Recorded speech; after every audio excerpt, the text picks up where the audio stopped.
L'Union européenne se prépare à des mois difficiles. Les 27 ministres en charge de l'énergie se sont retrouvés lundi pour une réunion extraordinaire afin d'évoquer la stratégie à mettre en place après la suspension la semaine dernière par la Russie de ses approvisionnements en gaz à destination de la Pologne et de la Bulgarie. L'objectif est de s'assurer que les cuves de l'Union seront pleines en automne. Selon la commissaire européenne en charge du dossier, les stocks s'élèvent actuellement à 32% de leur capacité.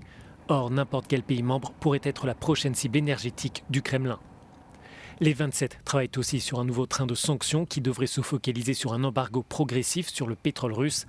L'Allemagne, particulièrement opposée à cette mesure, semble changer de position. Après 2 mois de travail, je peux dire que l'Allemagne n'est pas contre un embargo sur le pétrole. Bien sûr, c'est un coût très lourd à supporter, mais nous sommes prêts à le faire.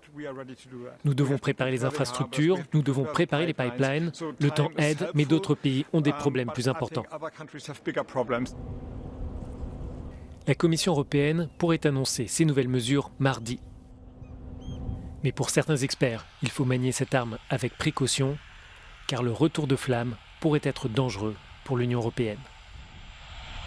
Si nous nous dirigeons vers un embargo progressif sur le pétrole russe, la Russie pourrait répondre immédiatement en disant « puisque c'est comme ça, on coupe le gaz ».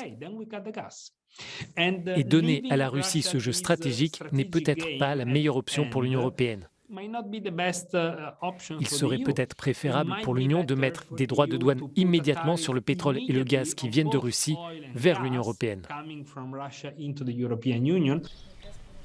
Certaines capitales souhaitent en effet une taxe punitive sur les hydrocarbures russes plutôt qu'une sanction aussi radicale qu'un embargo. Les 27 ont déjà suspendu leur approvisionnement de charbon venu de Russie.